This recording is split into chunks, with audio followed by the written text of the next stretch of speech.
In the dark, the murderer ran across the hall to the study, picked up the rope and the lead pipe, ran to the billiard room, strangled Yvette. Ran to the library, hit the cop on the head with the lead pipe. There, coming out of the library, the doorbell rang. It was a singing telegram.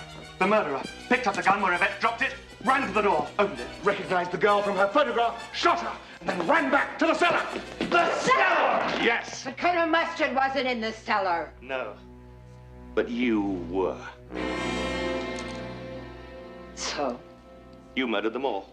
You were the person who was missing when the cook and Mr. Body were murdered. And the cook used to be your cook. Don't you remember your fatal mistake? You told us at dinner that we were eating one of your favorite recipes. And monkey's brains, though popular in Cantonese cuisine, are not often to be found in Washington, D.C. Is that what we ate? Why would I have murdered all the others? Obviously, in case Mr. Body had told them about you. So it was all nothing to do with the disappearing nuclear physicist and Colonel Mustard's work on the new fusion bomb. No, communism was just a red herring. Mrs. Peacock did it all. There's no proof. Well, the gun is missing. Gentlemen, turn out your pockets. Ladies, empty your purses. Whoever has the gun is the murderer. Very well. What do you propose to do about it? Nothing. Nothing. Nothing at all. I don't approve of murder, but it seems to me you've done the world a public service by ridding it of an appalling blackmailer and his disgusting informers. But the police will be here any minute. What happens then? Why should the police come? Nobody's called them. You mean?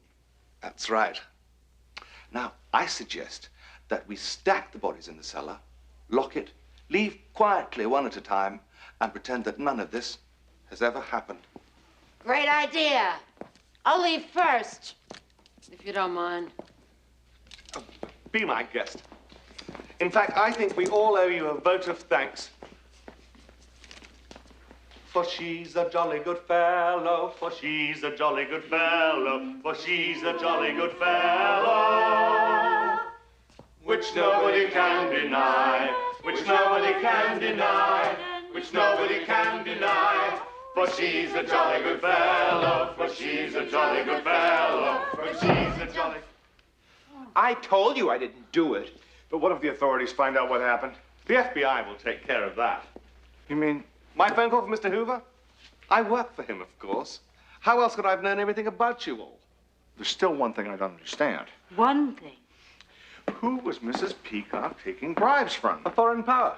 Her husband, the senator, has influence over defense contracts. Is there going to be a cover-up? Isn't that in the public interest? What could be gained by exposure? But is the FBI in the habit of cleaning up after multiple murder? Yes. Why do you think it's run by a man called Hoover?